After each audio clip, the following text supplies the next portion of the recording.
আর ভাই এইটা তো আসলে ব্যাটে বলে পারফরম্যান্স চেয়ে বেশি আপনাদের সবার এক হওয়া, একটা ম্যাচ খেলতে পারা বিজয় দিবস উপলক্ষে, সব মিলে এটার ব্যাপারটা যদি একটু বলেন।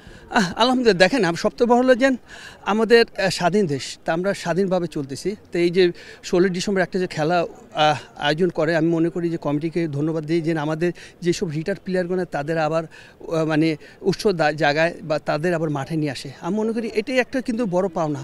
তো আজকে দেখেন হতে পারে যে আমরা যুদ্ধ করি নাই, বাট আমাদের কিন্তু মাথার ভিতরে কাজটা করে যে ওইভাবে কিন্তু আমরা এখানে একটা কম্পিটিশন বা দেশের একটা মুক্তিযোদ্ধা কিন্তু আমরা তুলে ধরি। এটি কিন্তু আমাদের একটা টার্গেট, এবং এটা যদি আরও ভালো হয়, যদি বিসিবি যদি এটা প্রচার করে যে মানুষের যদি এখানে আসা যাওয়ার জন্য সাপোর্ট করার জন্যই করে, আমি মনে করি আস্তে আস্তে দেখা যাচ্ছে এটাও একটা ভালো একটা উদ্যোগ হবে, একটা ভালো জায়গা যাবে। রফিকে ব্যাট হাতে রান করেছেন, মানে রান করতে পারে কেমন? আলহামদুলিল্লাহ চেষ্টা করি, আমি চেষ্টা তো শেষ নাই, কারণ কি আপনি যদি একবার ছেড়ে দেন তখন দেখা যায় আপনি মাঠে আসবেন না, বাট যতটুকু পারি চেষ্টা করি।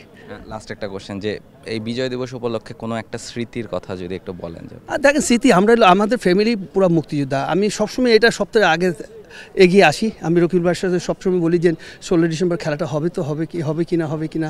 এইবার কিন্তু একটু ছিলাম, কনফিউজ ছিলাম যে হবে কি না। তা আলহামদুলিল্লাহ দেখা যায় খেলাটা হয়েছে। তো এই যে আমরা যে একটা মিলন মেলা 16 ডিসেম্বরে, এটা কিন্তু সত্যি কথা কি সবসময় হবে না, আর এটাও একটা মানুষের ভাগ্য দরকার।